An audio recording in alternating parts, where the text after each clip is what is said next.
What's wrong with your camera's doing the blurry thing. My camera, yeah. It doesn't, my camera doesn't view me as a valid object. It's like, no, that's got to be a mistake. You need an affirming camera. I do, yeah. Yep. And I have been searching. Welcome to Following the Fire. Thanks for joining us on this journey through the wilderness.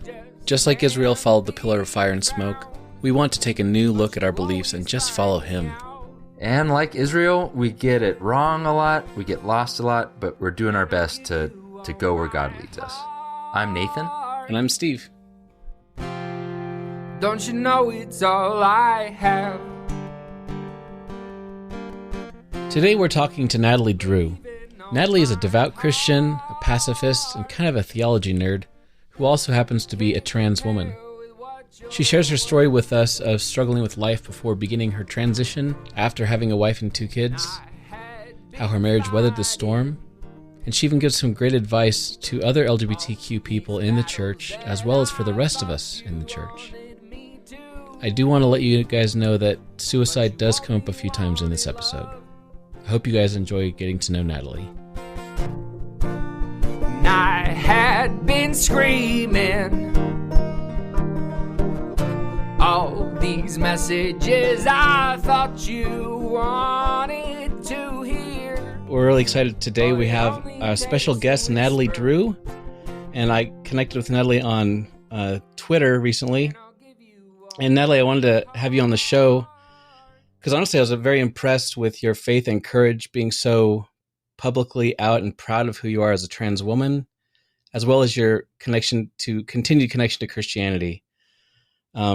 And I'm also guessing that a lot of our listeners don't have much, if any, experience with trans people, talking to them or having relationships with them or anything. And it's exciting to me to come across a trans woman who's so deeply in love with Jesus. And so I was wondering if you could kind of just start off by telling us about yourself and sharing your story a bit. Sure. Well, thank you for having me on. Like you said, my name's Natalie. So I guess starting more recently, actually on Twitter, it was probably last February of 2020 that I came out to the Twitterverse as a transgender woman. It was about a month prior on January 6th, was my first day at work as Natalie. So it's been an interesting time, just, I guess, the totality of my life. I'm 41 years old. Yeah, 41. And, I was born in East Texas, which is one of the hotbeds of fundamental Baptists, the Independent Fundamental Baptist movement. Longview Baptist Temple is there. Bob Gray, he's up that Jack Hyles strain of the IFB world. So I was born in Tyler, Texas, and was just kind of brought up in the IFB world. It was around 6 years old is when I first remember. 6 years old, that was 1985. We didn't have the terminology accessible to us to describe what I was feeling inside, but I knew something wasn't right. I knew I wasn't like the boys in my class. And as young as 6 years old, really. Yeah. And now looking back, at 5 years old is when I first got saved. I prayed the sinner's prayer because that's what you do as a good IFB 5-year-old. And I got baptized for the first time at 5 years old. So nobody would bat an eye about me making this public confession in an unseen God when I was 5 years old. But nobody can comprehend, or they struggle to comprehend, a 6-year-old kind of knowing something internally about themselves. But if you know anything about the IFB world, you don't talk about this stuff, especially as a child. Mistreatment of women is a problem in that world. Children is even worse. We are to be seen and not heard. Physical abuse, emotional abuse, spiritual abuse, it's all very common. So that's kind of the world I grew up in, this overriding fear that God will smite you, especially the gays. Yeah. And everything we hear growing up is fear-based. So I kept quiet, and my dad was a pilot, and so we moved around a lot. Most of my childhood I spent actually in southern Indiana. I remember as a teenager, as 13, 14 years old, going through puberty and all the stuff that was like that internal battle, knowing, I remember crying every night and praying. I would be like, God, I know you can do miracles. I believe you can do miracles. If you just do this one, the classic, I will never ask for anything ever again. Right. Like, just let me wake up a girl. Nobody has to know because I believe back then God was this all-controlling God moving puzzle pieces around at his will. And I was like, God, you can change people's memories. They don't have to remember who I was. Just let it. But every morning, of course, I would wake up and faced with that torment again. But part of that prayer was also, if you won't do this, then just kill me. It was about 13 years old that I started really struggling with suicidal ideation, just wanting to die. I wanted the pain to be over with. I hated, especially back then in the cult that I grew up in, it was a lot of self-loathing, internalized homophobia, internalized transphobia, just that self-hatred, and I every time there was an altar call, every time Wednesday chapel, because we went, like all good fundamentalist kids, we spent most of our time attending the fundamentalist school. And anytime they have you close your eyes, okay, hey, if you want to pray the prayer, raise your hand. Every time. Every time I prayed the quote unquote sinner's prayer, because I knew what they were telling me at church. And people like me can't be saved. Therefore, I've got to keep praying this, so I'll stop being somebody like me. That's kind of how I spent most of my childhood. It was an absolutely miserable childhood. And I feel bad sometimes saying that because I do love my parents. Absolutely. They eventually got us out of that world. When we moved back down to Texas, we moved back down really so I can get in-state tuition at Texas A&M, where I went to school and where I always wanted to go to school. So we moved back down here and moved into the Southern Baptist Church. But that was my junior year of high school. Then I went off to college. And when I went off to college, that was really the last time I regularly attended church for probably the next 12 years. I would flirt with it, kind of go back and is either Southern Baptist or non-denominational, which is really just Southern Baptist. And so I would go back but it was a picture of God that I just didn't believe at my core. I remember arguing with my dad, even as a teenager, about, free will and like, okay, but if God knows everything that's going to happen, how do we have free will? Like none of it made sense to me. And it always kind of came back to, well, his ways are higher. And that's just not how my brain works. And so anytime I went back to church throughout my 20s, I wasn't buying the version of God that they were selling. But, when I was at A&M, I really enjoyed college. I enjoyed the social aspect too much. So I took 5.5 years to graduate and with a very poor GPA. So I really had no options. Originally I'd wanted to go to law school and I wanted to become a lobbyist. It just like makes me shudder to think of what I used to want to be. And, I had met my wife, Heather. We met my next to last, junior year of college, probably my fourth year though. But by then I knew I was going at the time into the Marine Corps. I was going to go to officer candidate school, had already been accepted. So my wife and I, we got engaged and we're like, okay, hey, we will, she'll drop out of college when I get married and we'll just do the military thing. Went to Marine officer candidate school and blew my knee out. And then from that point on, I mean, I'm sure anybody in the Marines can tell you, once you're damaged, you're always damaged. And I reapplied. I did not get accepted the second time. So then I applied for Army OCS. And I remember going to you had to appear before a board, and they asked me, okay, so I'm going to say Natalie because I will not use my dead name. They're like, oh, hey, Natalie, explain this semester where you had like a 1.8 GPA. It's like, I enjoyed college too much. Then they'd ask, well, are you somebody that learns quickly from your mistakes? Absolutely, sir, I am. I make a mistake, I learn, move on.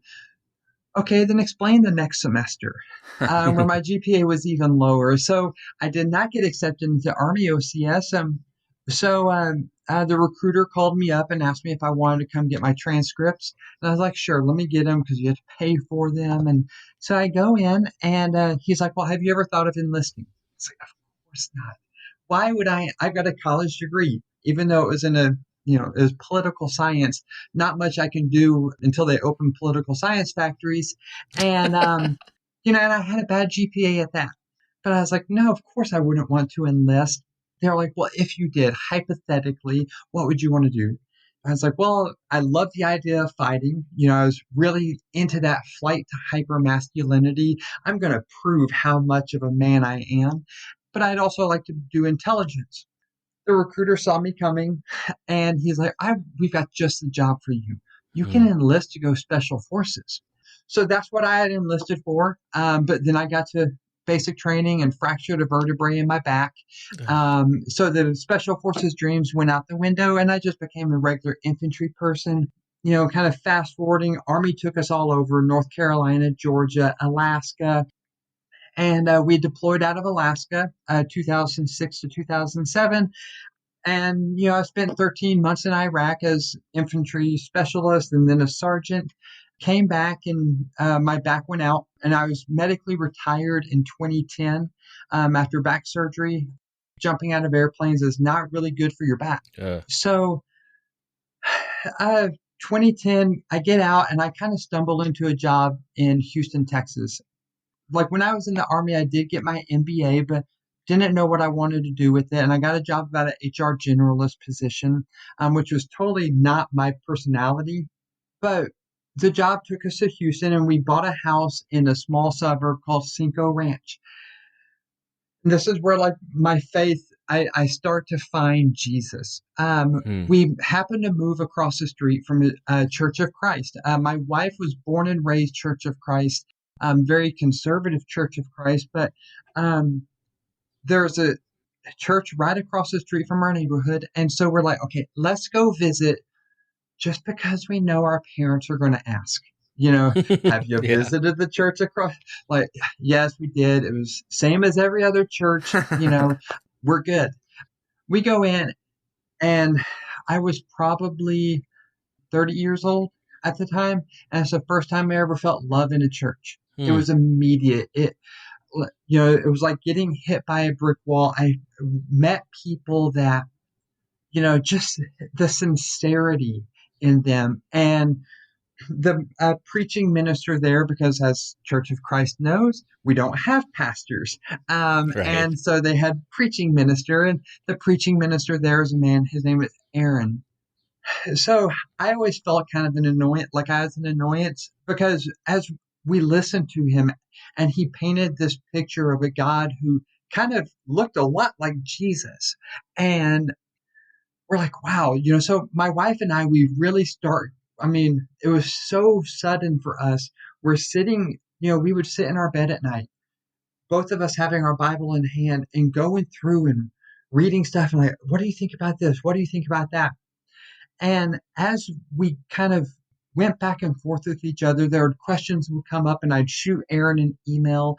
And really what it boiled down to was, like, what all of my questions boiled down to was, what if Jesus was serious about this? And not just the whole, it's easy to say, oh, love your enemies, but what does that actually mean? So we start asking, like, because I was an infantry sergeant when I got out, and we have to start asking ourselves, like, okay, if we're going to be a follower of Jesus, And it sounds pretty like he's pretty much calling us to be nonviolent. We have to actually, follow that path. And so I would email Aaron, am I crazy for reading it like this? And he's like, absolutely not. At the time, I had no idea Church of Christ has a beautiful pacifist tradition. It wasn't until mid World War One, World War II period that they kind of shifted away from that. Yeah. He sent me some stuff, some readings on the similarities between the Anabaptist movement and the foundation of the Church of Christ, and it just blew me away. Yeah. David Lipscomb and all these great men of God. So once I kind of saw that we weren't crazy, for this, if we were, there have been a lot of crazy people in church history. We just don't talk about them very much. Right. So, that's about the time we're like, you know what?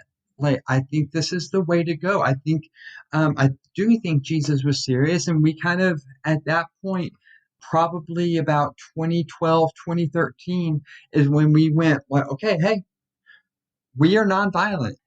I always struggle with the term pacifist because it carries a lot of baggage with it, much like the term anarchist. I am an anarchist because I am a pacifist. I believe that from the political perspective, you can't separate violence and the state. Laws are backed by violence. And, so I'm not actively seeking to overthrow the government, but I'm also not going to I'm not going to justify them doing violence as if it's in my name. And so it completely changed our worldview on everything. Even parenting. My wife read this book by L.R. Noce called Jesus, the Gentle Parent.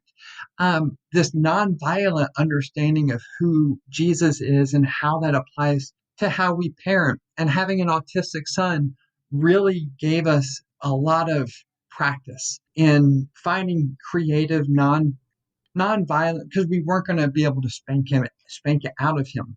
And nor would we want to. I think he's brilliant. And we think both of our kids are on the spectrum. Just how it kind of permeated every aspect of our life and worldview. And so that's when I started getting a lot more looking for ways to practice nonviolence.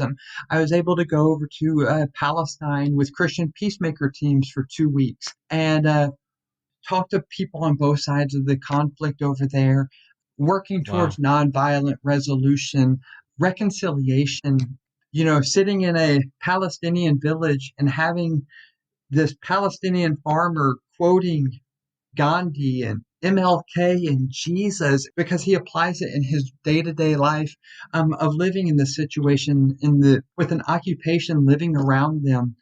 We really started trying to find ways to kind of be like that. So we were at that church for several years until, I guess, more of our radical. We kind of go radical sometimes. Well, I don't think it's radical, but apparently people do. Where this movement of ours, this trajectory of ours, kind of butted heads with classic Texas kind of church culture. There's an organization, Raw Tools. They take weapons, and so I organized an event for them down in Houston. We brought them down. They're up in Colorado. I love Mike. My daughter has one of their shirts. She loves it. Yeah. Excellent. Yeah, they're amazing. And so they came down. We had asked our church about hosting the event. They agreed to host the event. I'm not going to get into the details because I don't want to drag a church. I don't want to be critical because we do love the people there. But there was a difference in this issue kind of made us see that there was an irreconcilable difference in how we viewed it and how they viewed it. They love God dearly, and I don't doubt that. It was time for us to find a new body. No hard feelings on that because we're still friends with. And some of the people at that church, when I came out, have been some of the most vocal supporters and encouragers of me and Heather since I came out. So we found another Church of Christ, very similar. The pastor there, the preaching minister there used to be the youth minister at our old church. So we we've kind of been on that trajectory. And then the whole time, the stuff going on behind the scenes, like with Heather and I, with, the depression, the gender dysphoria, it really began to, in my around 35 years, when I was about 35, that's when it started manifesting itself in much more serious ways. The depression became unbearable. I would come home and just go straight to bed. I'd come home and just curl up in a ball crying. At the time, most people just assumed it was PTSD. That's an acceptable reason to get depression. And I struggled with this, and I eventually did come out to Heather, obviously, and told her what the issue was, or what I thought the issue was. We're so far from the affirming world, I still didn't know all the terminology, but I told her what I was struggling with, and it was hard. Early on, it was very hard. It's a lot for a wife to process. Yeah. It's, you feel kind of betrayed, and her and I have had this conversation, but she, there's that feeling of, you spent 12, 14, 15 years lying to me, almost like I sold her a false bill of goods. So we really struggled early on, and I don't refer to it as my transition. This is our transition. And the problem we ran into is, like, anytime she would give an inch as she worked through all this, I'd want to go sprinting. And, I'd see that light at the end of the tunnel, and, it became this vicious cycle. But I never, ever imagined I would socially transition. But the depression kept worsening and worsening. It was a touchy time, especially because suicide has touched, I say our family, our chosen family, very deeply. And this is where I probably cry.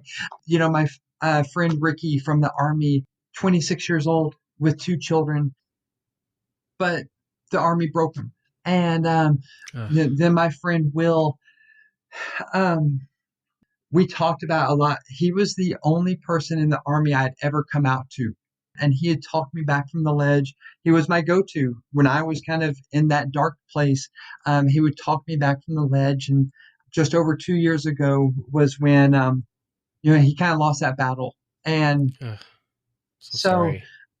But, I sometimes I wear a lot, a cross that Raw Tools is made out of the barrel of the gun that my friend Will had used. And so, but it finally got to the point where I had even told Heather, I was like, Heather, we know where this is going. We know what the decision I will eventually make. And I was like, I don't want to die alone. And if we know it's going to get there, let me just take a bottle of pills and y'all sit with me as I just kind of fade away. I didn't want to die alone, and I had resigned myself to the fact that I was going to die. Obviously, Heather was not keen to that deal. And right around then, that she kind of finally got on board with me talking to a doctor about hormones.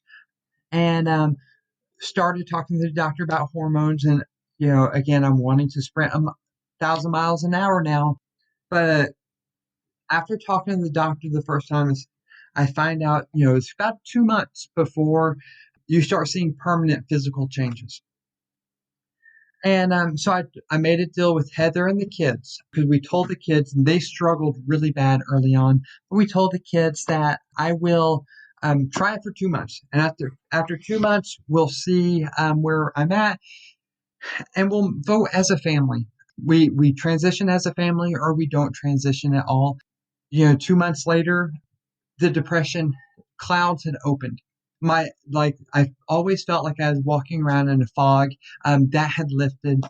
And so, I kind of stayed on that route, and the kids slowly but surely started to understand and started to see my improvement.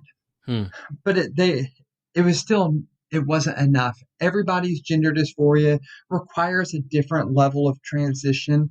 So I was just like, it's eating at me still. And so I took this job here at Texas A&M, and I told a couple friends at work, and Victoria, Jesse, and Emily, and the support that they gave me, it really kind of made me think maybe I could do this here. So on October of 2020, I sent out an email to all the management team, and because I'm the HR manager, very privileged position right now to be in, because what are they going to say to me? I'm the HR manager. And but I sent out the email coming out to them, and January 6th of 2020, yeah, I think I may have got the previous year wrong. January 6th of 2020 was my first day to come to work as Natalie. And I remember thinking 2020 is going to be the greatest year ever. Here we go. Get ready for greatness. Sorry, world. Just around the corner. But so that's where I've been for the last year and a half, is kind of growing that confidence in who I am, growing deeper in my faith, so much deeper, and just kind of excited to see kind of where that goes from here. Wow, that's quite the story. Yeah, it's been an adventure. Tears fill my eyes, you hear my cry. Everything is dark, you are my light. Loneliness surrounds So I you kind of want to are start, my friend. because this is the kind of question we don't get to ask very often, which is that one advantage of transitioning or being trans is that you get to choose your own name. So Yes. Why Natalie Grace? So, like, I actually knew my middle name first. Grace means like so much to me. I wake up and I go to sleep every night next to evidence of God's grace in my life. My wife has saved my life on so many, and I don't deserve her. You know, I've heard grace described as mercy is not getting what you deserve. Grace is getting what you don't deserve. I don't deserve Heather. And so having that constant reminder of God's grace in my life, but even more than that, if you follow me on Twitter, you see how open and vocal I am. And it sucks sometimes, but I have to be constantly reminded of showing grace towards others, showing grace towards the people who spew such venom at me, grace towards people who represent what I used to be. Because I had a question, what would 8-year-old me say to me? Yeah. I would probably look me in the face and call me a freak and condemn me to hell. That's what 8-year-old me would say. But then 8-year-old me would also go to bed at night smiling, knowing that it does happen. I do become who I truly believe God created me to be, recognizing the grace of God in my life, recognizing the need to show grace to others. I need that constant reminder. You know, so I knew that that was my middle name. But then it was just a matter of finding a first name that kind of sounded good with it. You know, so I kind of I started at the beginning of the alphabet and just, I have a friend who's named Anna Grace. Well, I can't do that. I have a friend named Anna Grace. You know, just starting at the A's and working my way. And I'm like, Natalie Grace. I like that. And that's how I chose Natalie. And but really, it was all kind of grounded on that middle name. Yeah, it's a good middle name. It's my daughter's middle name as well. Oh, excellent. And that is one of the coolest things about being a trans person, is getting to name yourself. There are times I forget what my name used to be, but even early, like last summer, I was on furlough and we were handing out meals to our employees who were also out on furlough. And somebody came up and I introduced myself, and I even dead named myself. I was like, "Oh, hi, I'm like, no, I'm Natalie." And but yeah, that is one of the coolest aspects of being a trans woman. I love it. That's interesting. So how I'm curious, how did hiding your gender identity for so long, or I mean, I'm not sure if hiding is the right term, but how did that affect your faith, and how did coming out and beginning to this transition with your family, how did that change things? I think hiding is a good way to put it. It was hiding because it's always been there. A lot of people will kind of describe trans people as like, oh, it's a man who became a woman. No, I've always been a woman. That's who I am. I just stopped trying to pretend what I wasn't. Hmm. It's hard to say, especially as a child, because I grew up in an angry world anyways. I would have been angry regardless. But as I hit my teenage years and I hit my 20s and my 30s, I started becoming very angry with God. I kind of almost, or Paul resonated with me with that thorn in the flesh. Yeah. But I'm not Paul, and I don't handle it with the grace that Paul does. And I was pissed off. I was angry at God. Why would you do this to me? Why would you condemn me? Because I still had a very, I wouldn't say I've ever been a Calvinist. I had a very blueprint version of God. Like, why would this be what's the point? So I think that always acted as a wall in my faith. It's hard to really get close to somebody when you're always mad at that person. Yeah. And I always felt that was an issue for us. And coming out, it has taken all that away. We don't go to church as much as I'm trying to get out of the habit of saying should. COVID obviously messed everybody's church going habits up. Yeah. But my faith has gotten so much deeper regardless, because I'm not mad. I'm not bitter. I'm not resentful at God. And I don't think God had a problem with where I was, in the sense that as long as I was being honest with him, like, yes, God, I resent you for this. I think he wants us, we see it throughout the scriptures. Those honest prayers. I saw the Naked Pastor, David Hayward. He has a cartoon where, like, the most honest or the most sincere prayer, or God's favorite prayer. And it's the guy just saying, like, what the? Yeah. WTF is what it says. Yes. That's one of my favorite ones too. I love it because it's spot on. And, but now I don't say that, now it's thankfulness. Thankful that I am who I am, that I've got this amazing family, and, coming out has removed that block that kept me from really growing deep with Christ. That's an interesting perspective, because you also often hear, and I'm sure you've heard a million times, that like God created you perfect, and why are you changing yourself? It's but I liked your perspective of, this is how God created me to be. Yeah. And my parents struggle with this. I know that they're trying, but they do struggle. I see it in their hesitancy, and they finally took down pictures of my old self. And one of the things that, I remember my mom asking is trying to understand what caused this. Did I do something? Did I take a medicine that, when I was pregnant? And I'm just like, I love Greg Boyd. There's been no theologian who's had the impact on my faith like Greg Boyd has. And I think about kind of what I gleaned from, I think it was in Crucifixion of the Warrior God. Sometimes we don't know why things happen.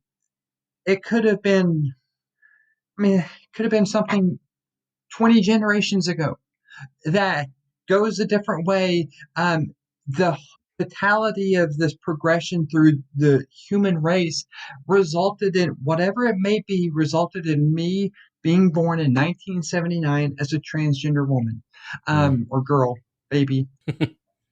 So I don't know, what caused that. And like I would tell my mom, that's not the question we need to be asking. Do I think God made me? I think God, I even hesitate to say this is necessarily how God even made me. I just think this is how I was born. And as God weaves his work throughout the course of humanity, this is just how I am. So I would tell my mom, the question isn't, the important one isn't, why am I like this? How can God work through me as I am? And that's been the thing that I have been so excited about, and where Twitter has been such a blessing. I don't believe God makes mistakes. I just don't believe me being a trans woman is a mistake. I just think it is. And just like somebody being left-handed isn't a mistake, it's just who they are. So to me, it's as natural to me as somebody being left-handed is to them. Mm-hmm. I like that way of looking at it. Yeah, I think we like to know what caused this because we want to be in control. Mm-hmm. And then when, there's problems or there's, we want to blame someone, which is the oldest, as old as the New Testament at least.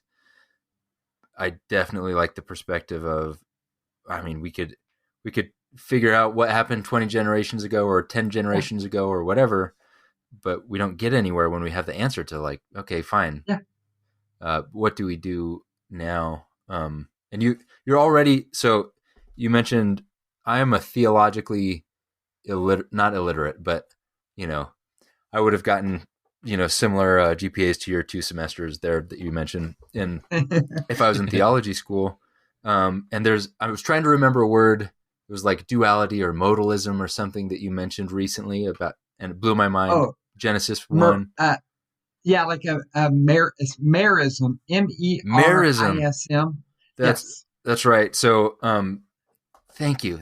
So one of my questions was, you've got a blog where you tell your story, and you've continued to add to that. But you mentioned what you said about you and your wife, just like pouring into scripture, like you've never seen it before. Just like, wow, what's this? And also theology. And I just kind of want to know, what surprises were there in scripture and theology for you? Like, what did you discover diving into all of that? And I already mentioned him before, Greg Boyd. There is a work of his that I read, Crucifixion of the Warrior God. It's just I'm not a theology geek. I don't read a lot of, see people, libraries of theological works. That's not really me, but I love Greg Boyd. And this is a 2-volume, 1,400 pages total, arguing the case of, not arguing, making the case of a nonviolent God, because, and it's all centered on Jesus. It's why Hebrews 1:3 is one of the most profound verses for me, talking about how Christ is the radiance of his glory. He is the exact representation of the Father. And so taking that view of Jesus, looking at Jesus, and as Greg Boyd talks, Christ crucified, because it's on the cross where God is most fully revealed to us. That is who God is at his very core. He went to the most extreme lengths to show his love for humanity, which resulted in him allowing humanity to nail him to a cross. And using that as the hermeneutic tool, as kind of Greg Boyd talks about, to understanding all scripture. So I read back. Now, I used to, even after I became a pacifist, or especially after I became a pacifist, I didn't officially kind of like ignore the Old Testament, but I just didn't know how to process it, how to properly read it. But now when you read it and you're like, okay, just like we see on the cross, where the cross is this hideous death. It is a shameful death in that culture, where anybody who walks by who doesn't know that that's Jesus Christ, anybody who walks by is going to think, oh, that's just your run-of-the-mill murderer or insurrectionist. And they're immediately going to look at this and have this negative perception. He's dying the death of thieves and murderers. But as Christians, we know that there's more to it. There's something that beneath that surface. We can't just judge that superficial view of the crucifixion and really see what God's doing. It's when you start peeling away the layers and you see the redemption, the victory over death that he is declaring in that moment, and taking that and applying it to the Old Testament. So where we see those violent depictions of who God is. We know God doesn't command genocide because Jesus would never command genocide. Jesus would never command infanticide. And I understand I am in a minority with this view of Old Testament understanding of God. And I want to acknowledge I could be wrong. We could, we're all wrong in some area of theology, but you see these horribly grotesque, violent depictions, as Greg Boyd refers to them as literary crucifixions. God will accommodate and will take on that hideous depiction, that grotesqueness, that appearance of evil, even, so he can work beneath the surface and maintain that relationship with us, because we see it. The Bible is, and you start reading it like this, you start seeing so much. You start seeing that the Bible, even in the Old Testament, moves more and more towards inclusion. It was in the early days in the first part of the Old Testament, here are all these meticulous rules about sacrifices, what kind of animals to sacrifice, when to sacrifice them. But then we see later in the prophets, and the prophets are like, this is never what he desired. It was the heart behind everything that he's desired. You see it 1 Samuel 8. As a Christian anarchist, I love this section. The Israelites are like, give us a king like the rest of the world. And it's like, no, we got God. Like, no, God's like, fine, okay, Samuel, go ahead and give them the king. And Samuel's like, well, they're rejecting me. And he's like, no, they're rejecting me as their Lord. But God's willing to accommodate that, because you know what? He's going to meet us where we are. And sometimes he'll give us what we want, or he'll allow us to get what we want. And as we saw with the Israelites and the king, God's like, fine, you can have this, but here's what it's going to cost you. And you're not going to like it. Because then we see Christ reject all earthly power when Satan tempts him with that. And Christ doesn't tell Satan, oh, well, that's not your power to delegate in the first place. Christ doesn't argue against Satan's claim of ownership of the kingdoms of the world. He just rejects the power. But we see the scriptures moving more and more towards inclusion. You start to really see God's love shine through the genocide, the infanticide, the just grotesque evil that we see throughout much of the Old Testament. And it becomes it is such a beautiful thing. I enjoy reading the Old Testament now because I see so much of God in it. And I see a God that looks like Jesus Christ, a God that looks Jesus Christ hanging on a cross. And to me, there's nothing more beautiful than that. Everything is dark, you are my light. Loneliness surrounds, you are my friend. You never leave my side until the end. Who am I without you? What could I ever do if you had never loved me? Just thinking about what you're talking about as far as Christ and his sacrificial nature and giving of himself, and not pushing for what he wanted necessarily, like he prays, not my will but yours be done.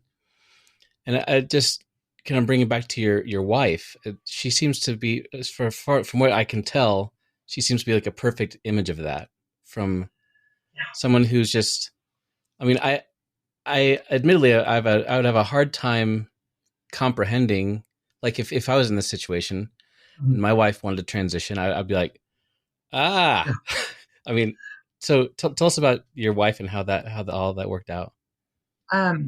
So real fast, I have a really good friend, one of the first people I came out to at my current job. And I remember when I told her, she was like, Natalie, if you ever come to work as yourself, I want to follow you around just to cheer you on all day.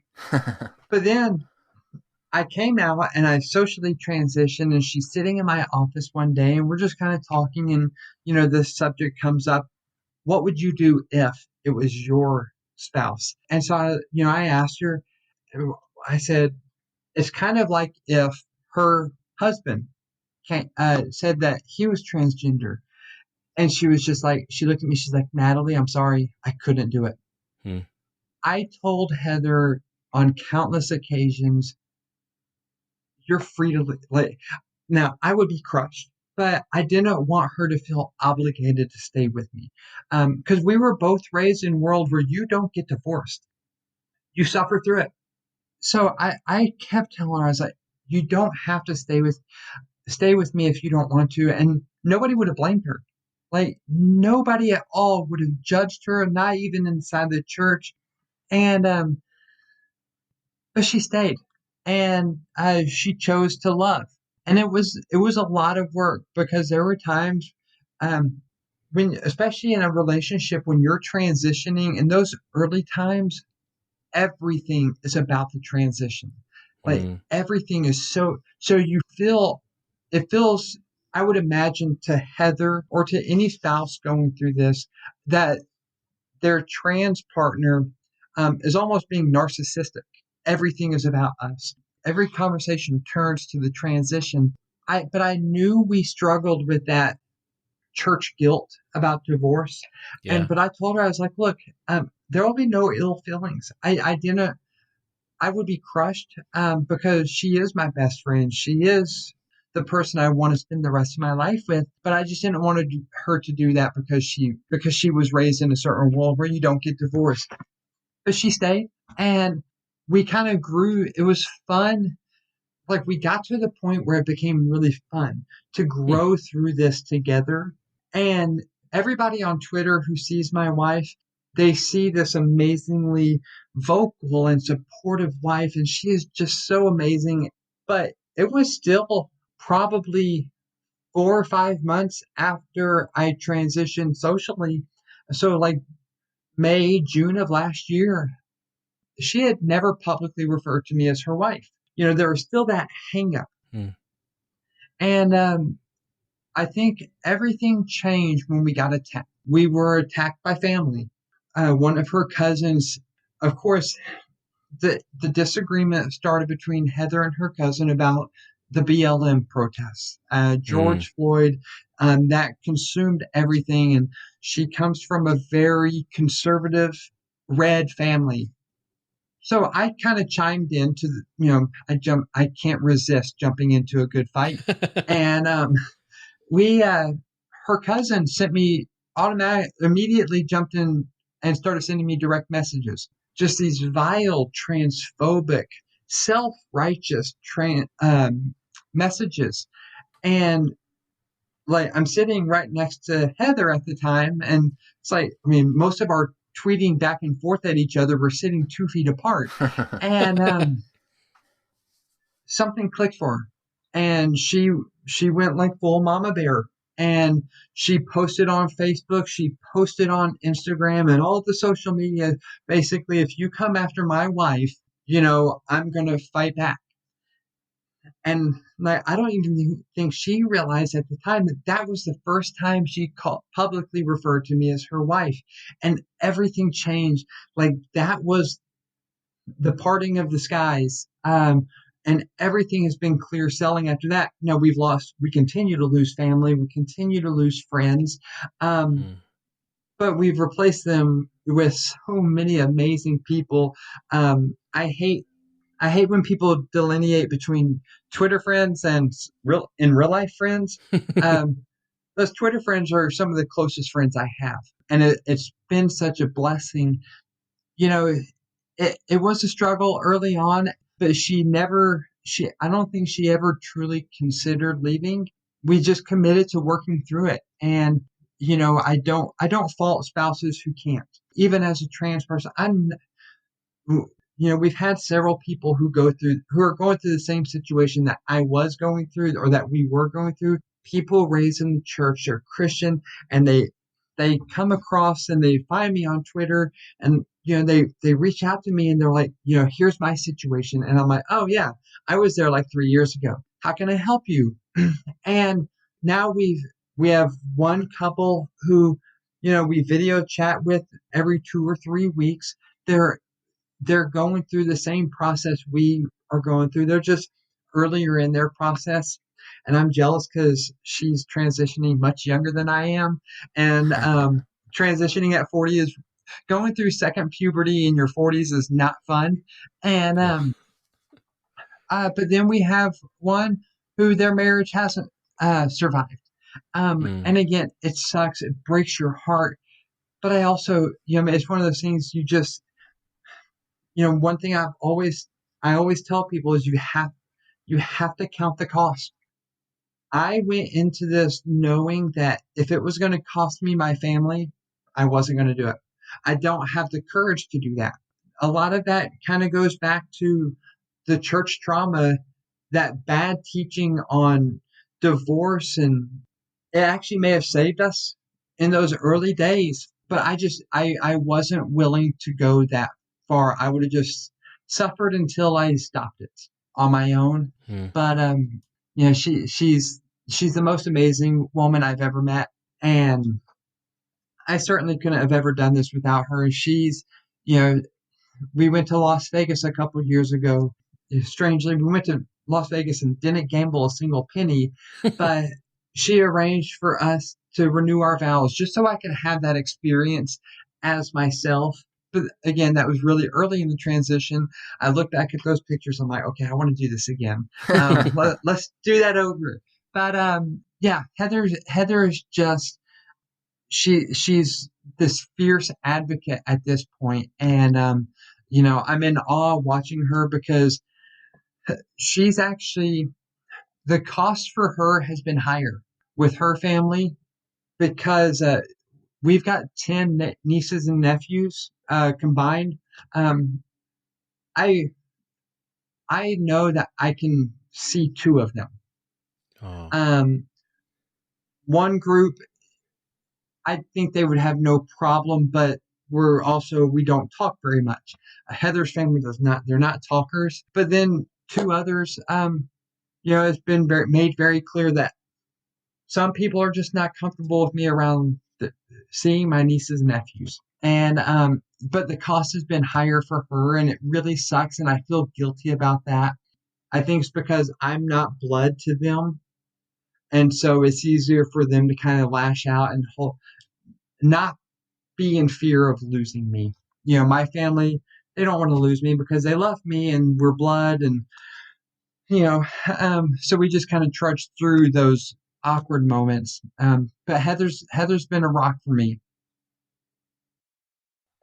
You kind of mentioned anytime in the church, one of the best parts about being in a church is that you have people ahead of you who have gone through something, right? So if you are bold enough to confess something or you just go through something and you don't have any choice, a sickness or whatever, people are going to find you. And then you're like, oh, this is why we have a church, maybe, so we can do that. So you hinted to it some, but I really want to hear, like, what encouragement or advice or hope do you have for people who they feel this way and they feel like they're choosing between God and something else? And I also want to know what your advice is for the faith community who doesn't think about this every day. So it's kind of a far off them kind of thing. Like, what's your advice for the rest of us also? So for the people who are struggling in silence right now, I would say we are a faith that believes and preaches salvation is by grace. By grace you have been saved, not through works.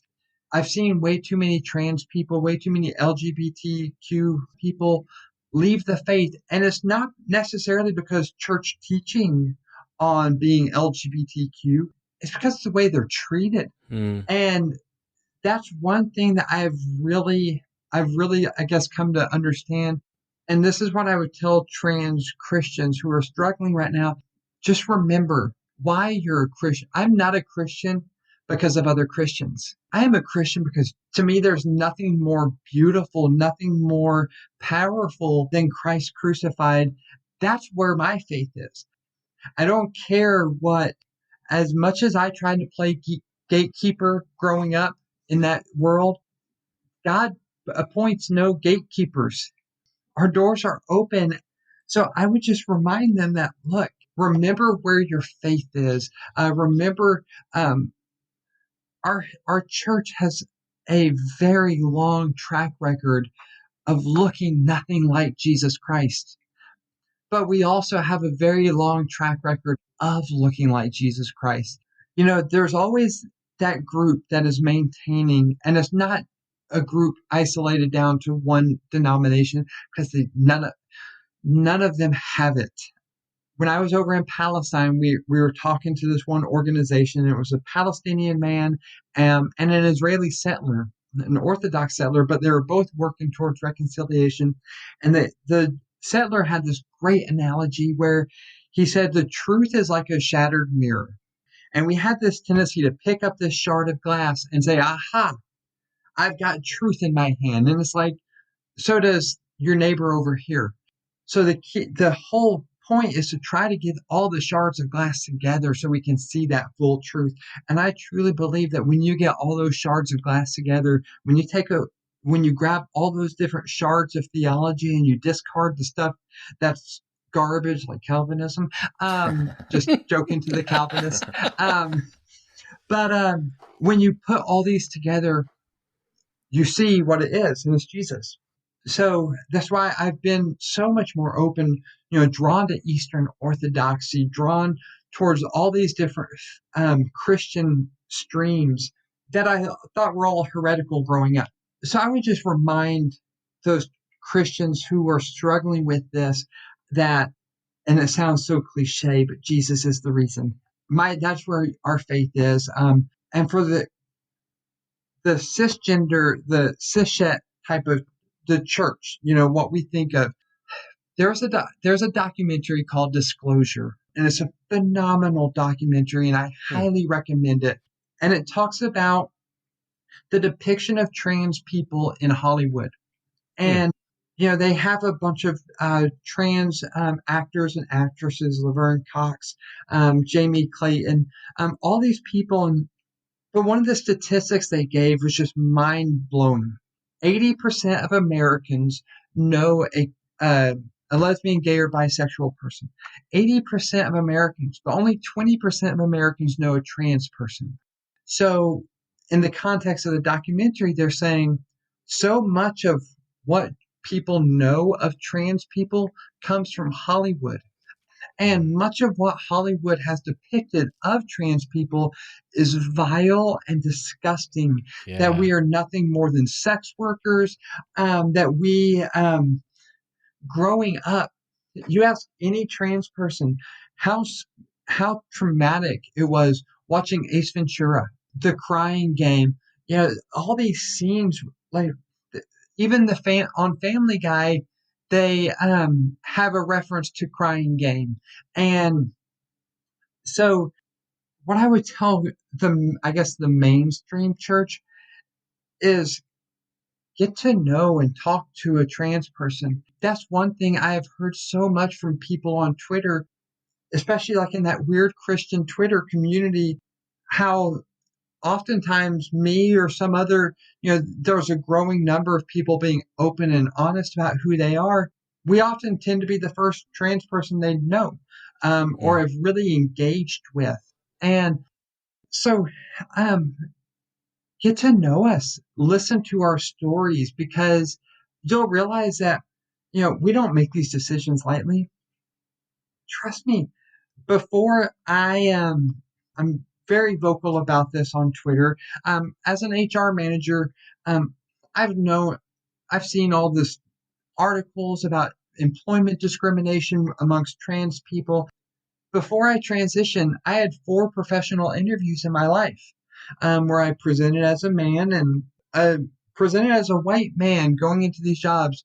4 professional interviews, I was offered the job 3 times. The one time I didn't get it was for a job I just wasn't even remotely qualified for. But since then, I've probably had now 16 interviews and 0 job offers. But a lot of that's because there's this just gross misunderstanding. All we want to do is live our lives.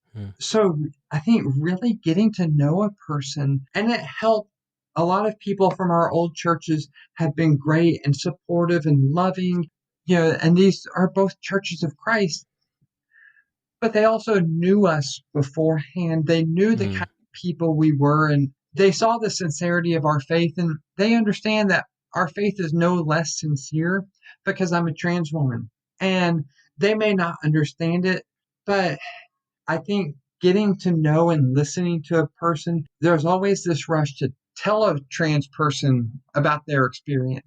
If I see one more book about trans people written by white cisgendered men, I'm going to snap. And it's not that you can only contribute to this if you're a trans person, but there's just so much. Only 20% have ever know us. So there's so much ignorance, and I don't mean that in an insulting way, but there's so much ignorance about what it means to be a trans person because nobody just chooses this, willy-nilly. Like, it's my life is considerably harder now day to day than it was before. Before, I could do this, have a conversation with y'all and not worry. This whole time, I have been riddled with like insecurities about my voice. Just the little things, how I present. Now, when I was walking across campus and a guy kind of turned sharply towards me. He was just changing course, but my heart just kind of like, that blood pressure just shot up. And I told my wife and she's like, yeah, been dealing with that my whole life. Right. So I think if people would just sit and talk with us, every person, most non-affirming people can point out a trans person because they've seen the stories in the news, mostly trans athletes. That's the big thing right now. So they'll point to the outliers, the aberrations, or some guy who's not even transgender trying to go into the women's restroom, and they'll point to that, but they don't actually sit and talk to us and get to know us. Because if they did, they would just realize we're just normal people. We just don't want to kill ourselves. And the best way to avoid that is to transition. And so I wish cisgender Christians would understand that. One, I would love to go speak to a church to help people see, put a face to who trans people are, because right now they're just seeing Caitlyn Jenner, who's not a good representative for the trans community. They're seeing the Hollywood depictions, but they're not seeing people like us. And I'm like the vast majority of trans people, especially later transitioning. I have a family. I've got kids. I don't know how many. I follow so many trans people on social media. They've got small children. Their parents, their spouses, we're just like everybody else. And to stop treating us like we're exhibits at a zoo. But having that conversation, and not even a conversation, just listening, kind of like y'all have been listening to me ramble, and giving platform to trans people of faith. People like Bridget Eileen Rivera, she's not trans, but these LGBTQ voices that have maintained their faith is so deep. Austin Hartkey, it's important that their voices are given a platform. And probably about 2 months ago, I got really burned out. I was struggling to answer direct messages on Twitter. It's just, there was a time where I would tell Heather, I just want to go back to the days of like when I had like 100 followers. It's nice and quiet, and I could get angry at people on Twitter and nobody would notice. But now, like, crap, I've got to show grace again because people are looking. But I wish Christians would just listen to us. There's no nefarious agenda here, and we can have differences of theology on this. I know I kind of differ from a lot of my LGBTQ Christians, fellow Christians. To me, I'm less concerned with if somebody's affirming or not. One of the first people to reach out to me on Twitter after I came out there was a preacher, I think Presbyterian, I can't remember, but he sends me a message, and we had been friends on Twitter for a while, and he sends me this message and basically like, where I stand on this. I know he's not affirming, but he's like, I love you. I love you as my sister in Christ. And that first interaction after coming out helps save me from a lot of bitterness towards non-affirming people, because I saw that act of kindness and love from him, that it really kind of set the tone for kind of how I grew as an open and out trans Christian, that they don't have to, for me, they don't. Now, my wife will have a different answer on this. But to me, I'm like, just treat me with love.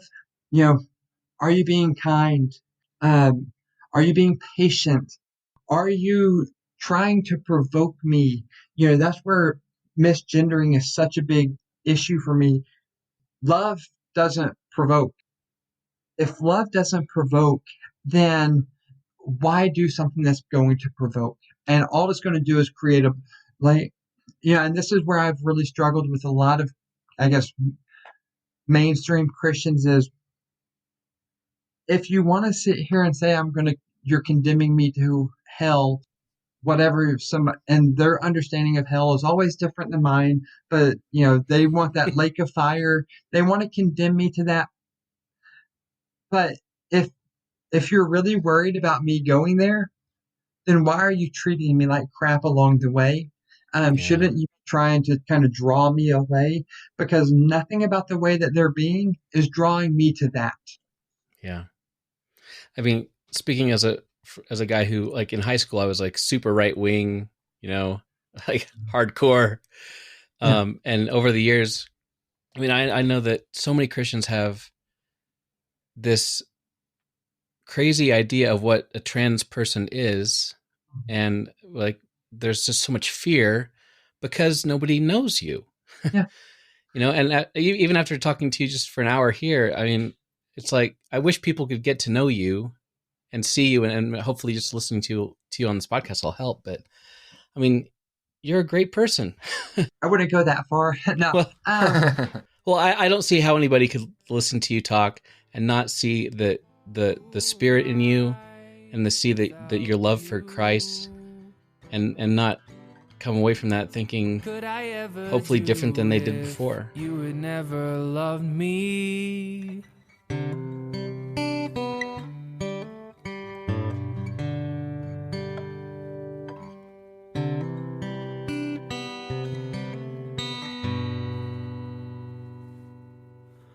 Tears fill my eyes, you hear my cry.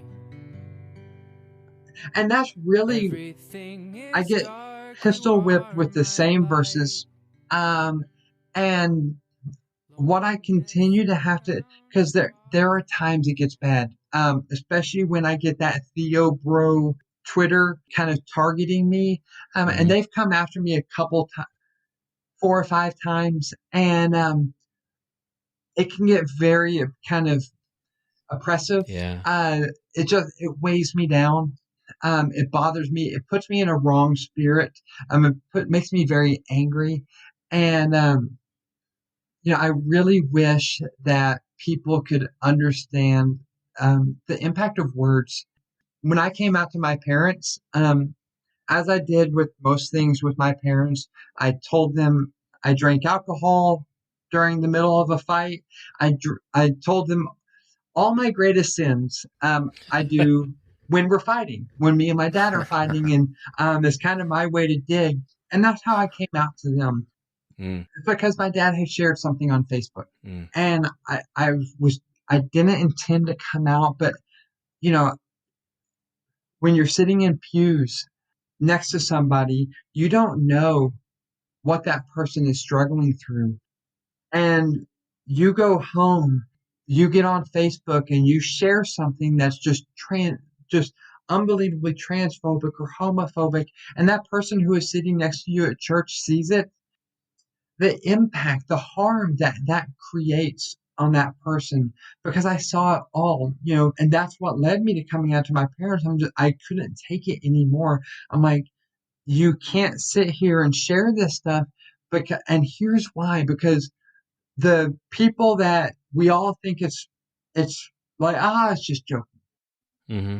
But people like when they don't realize people like me are sitting right next to them, that people like me are at their dinner table, and what it does to a person. That's why we see in every statistic shows us that when especially a LGBT youth is in a loving and affirming environment, the suicide rate drops, kind of basically normalizes. Trans people we don't have high suicide rates because we're fundamentally broken. When you're rejected by society as a whole, when you're relegated to being the butt of jokes, your mere existence, the recent rush to pass all these laws, and these people who say, we're doing it to protect women's sports. Well, first of all, these are the same people who could not care less about women's sports, but they use this such grotesque language. My old boss, he's retired now. Our company didn't have a policy on trans women or trans access to restroom. And so this was before I came out, and we had an associate who came out as a trans man. Well, some associates or some of our employees were upset that they were using the men's room. And so I kind of got to craft our policy. That's the privilege of being the HR manager. And I was still closeted at the time. And my boss came to me and was just like, so you're telling me that if I come in tomorrow and say that I'm a woman, I can use the women's restroom? Not knowing that he's saying that to a trans person. And I don't even think he was trying to be intentionally offensive.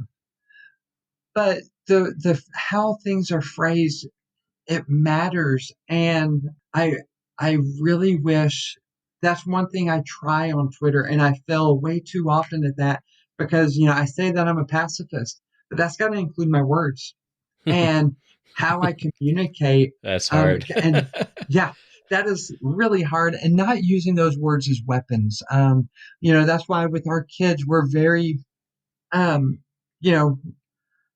we let our kids use the English language, just as long as they don't use certain words to demean and attack. Right. To us, that's what a cuss word is. Are you using that word to cut down people and demean and degrade them? Then that is a cuss word. We don't use those. But the power of words, and I wish Christians would understand this, and we should more than anybody, because the person we follow, it's kind of along the lines of, sure, you didn't sleep with the woman, but you lusted after her. It's what's in that heart.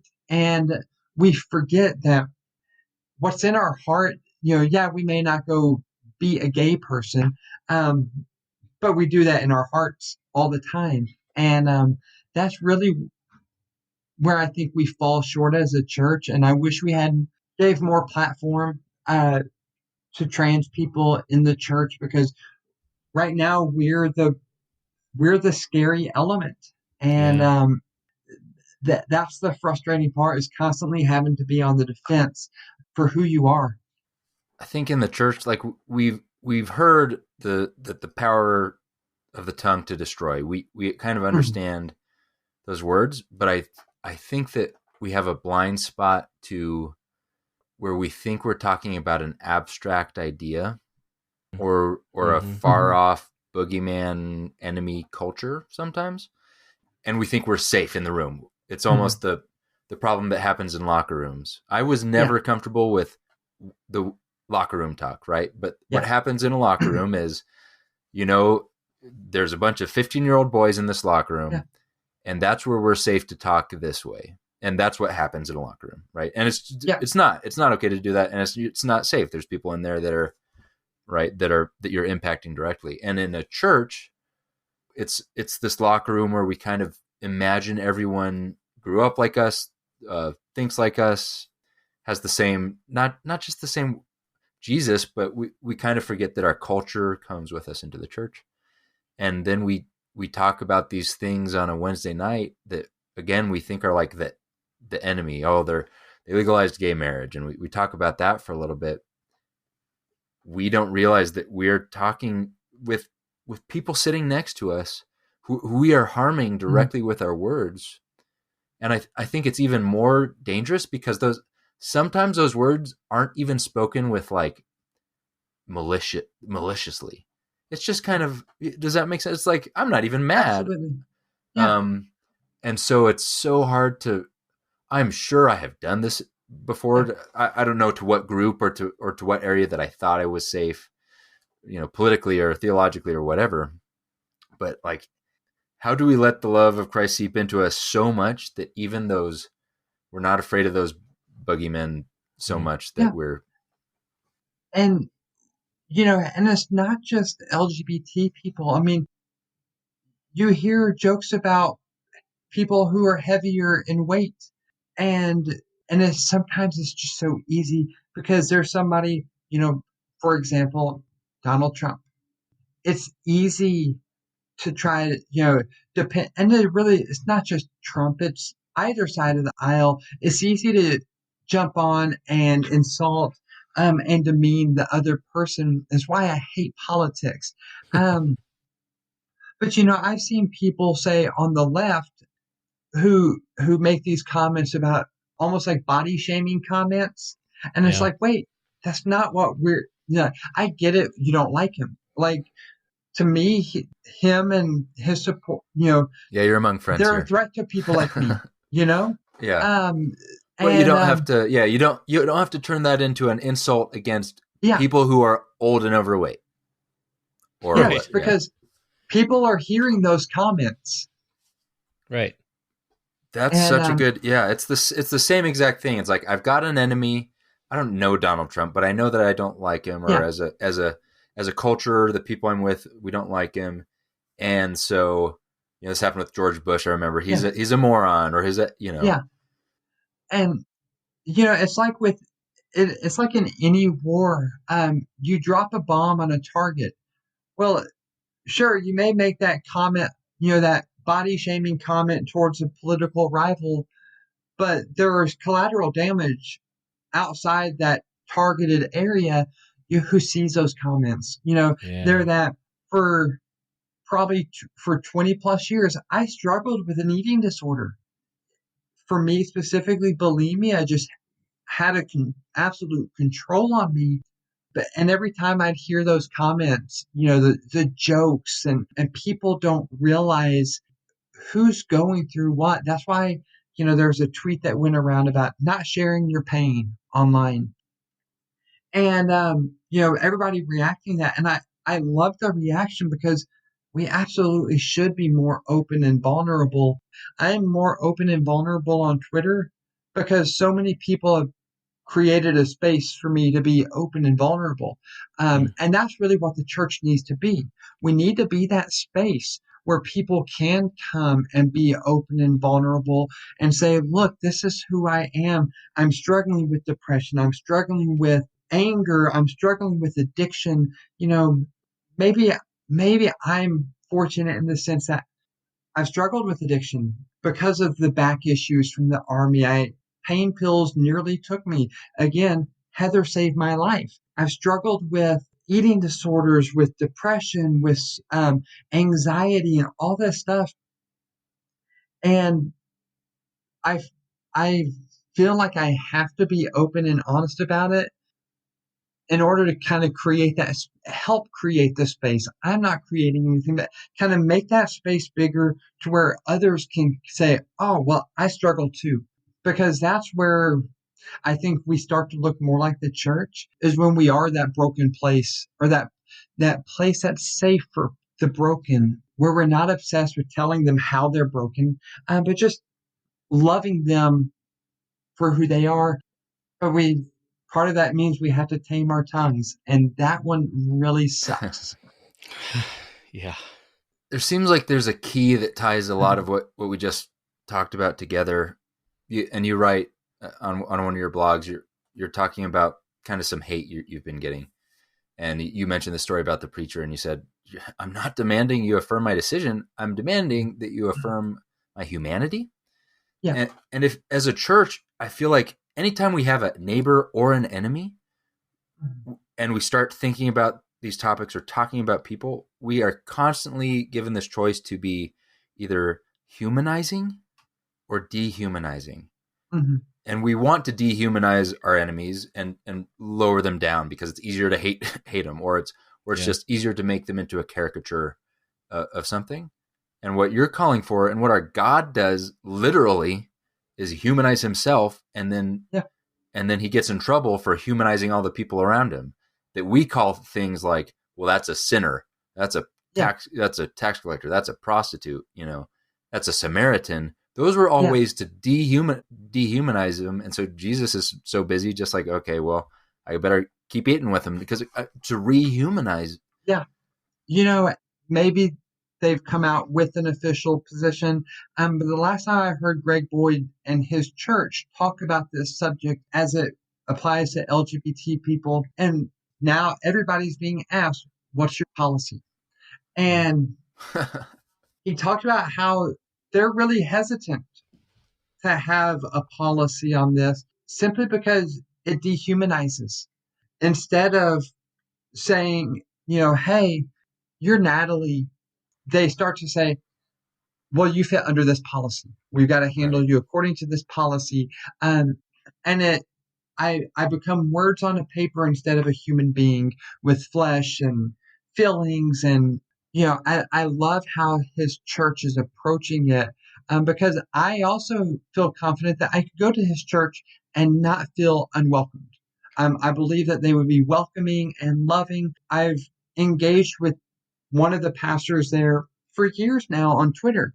Great guy, and consider him a friend. And I know that I could go to their church and feel safe. And part of that is because they aren't just viewing me as a policy. And so I think, kind of getting back to, we really have to try to remember and to affirm that humanity. Because if any one group of the church got it all right, then I'm convinced we wouldn't have all the division that we have in the church. We have all this division and these different theological views because we're all trying to understand it. And people are going to come to different positions, but I figure God is love. So I'm going to try to lead with that and base everything off of that. Hold on. That sounds belief. Way too simple. It's got to be more complex than that, Natalie. Come on. I mean, and it is amazing how we will take complex verses. People will die on the hill of penal substitution. These complex theological propositions, but then they act like love your enemy, pray for those who persecute you.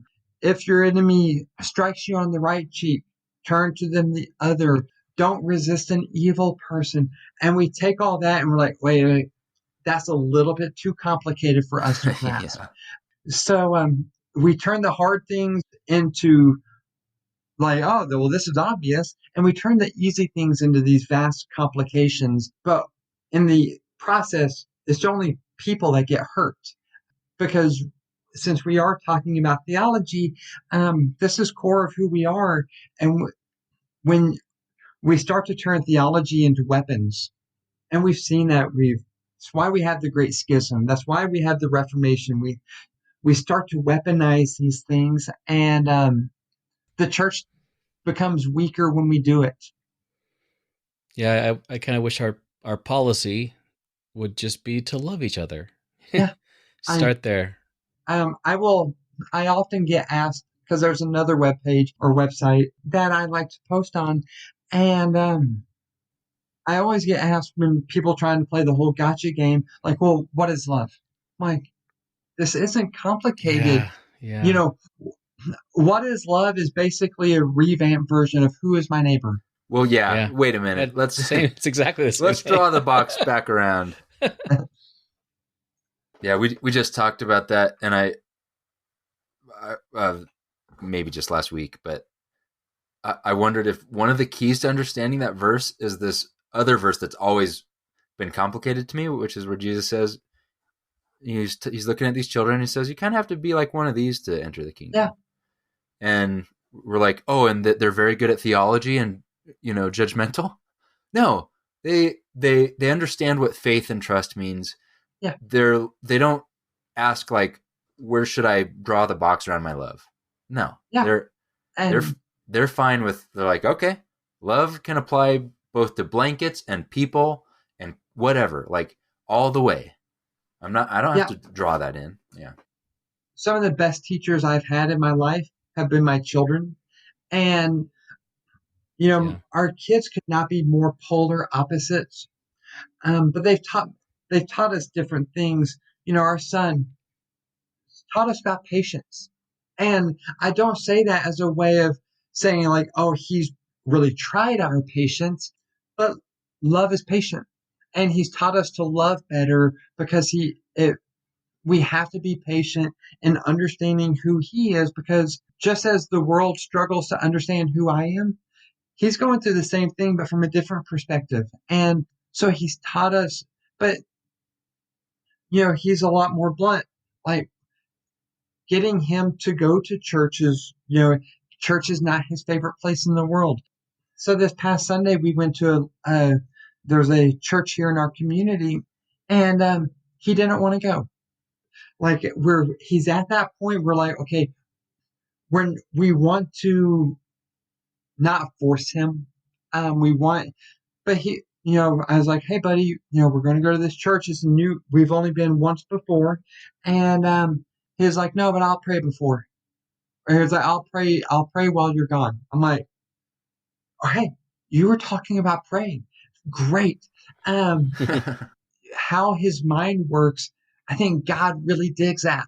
He's going to have that conversation with God because we're all different and we all approach the throne differently, looking differently. But then you look at my daughter and, my son is not an I love you type of person. It's very common with autistic. Some of them just don't say I love you very much. But our daughter, for the very public, affirmations that we may not get from our son, our daughter more than compensates for that. She's constantly telling us. So I learned more about love, and therefore I learned more about God because of my son, but also because my daughter. They teach us those different aspects of love. Love is patient. My son teaches me about that. But love is also kind. And my daughter is the kindest person I know. But we complicate it and think that, like, well, who is my neighbor? Like, what is love? Like, but the Bible gives us a clear-cut definition. Love is patient. Love is kind. Love does not brag. Love does not act unbecomingly. It doesn't hold on to past wrongs. And if that's too complicated for you, then love is going to the cross and allowing yourself to be killed in order to save the people killing you. That's why when people say, oh, what would you do if somebody broke into your house? In reality, I may fall. I may stumble, and my human reaction to use violence to protect my family. I hope I don't. I hope I don't use violence in that situation because Christ didn't use violence in that situation. But I also know that if I do, because Christ didn't use violence in that situation, I know he's going to forgive me. And it's not like, well, so grace may abound, but I know he will forgive me, but I'm also not going to glorify it. But it kind of goes back to what you said. Christ telling us, look to the kids. Somebody tweeted a few weeks ago about how babies are the most evil creatures on the earth. But he was serious. Like, talking about how selfish they are. Like, they would suck a mother dry if they could. And I'm just like, but that's not what Jesus says. Jesus says, look to children because they're the most innocent. The way a child looks to the parent, that that unquestioned trust. But yes, it's so simple. Like, look to children. They don't care about theology. They just care about love. Yeah. I feel like we could do like 10 weeks of theology with Natalie. Just We will have to have you back. Yeah. We're hitting all the big subjects. It's like we have about 8 more hours of material easily. Easily. Thank you so much for spending so much time with us, Natalie. I really appreciate it. Oh no, I loved it. Thank y'all so much. And kind of going back, thank you for letting me share this platform with y'all, being able to share my story and talk to y'all. I really do appreciate that. Sure. I hope more people can get to know you and see, like you said, you're not a scary person. You're a child of God for sure. Yeah, so if anybody wants to connect with Natalie or get to know a little bit more about her story, we'll put links in the show notes to her Twitter and her website. The Twitter handle is NatDrew79. It's NATDREW 79. Thanks a lot, Natalie, and have a good one. Y'all too. Bye. But All these messages I thought you wanted to hear, but it only takes a whisper. Hey, thanks for listening to Following the Fire. If you'd like to see show notes for this episode, which includes links to everything we mentioned as well as all the scriptures, head on over to followingthefire.com and just click on this episode. There's also contact information on the website. Let us know what you think about the show and if you have any suggestions for future topics. Also, please give us a review on Apple Podcasts if you could. It really helps other folks find the show. And as always, thanks to the fabulous Daniel Wheat for the theme song and the music for the episode. You can find more of his stuff on Apple Music and Spotify. See you later.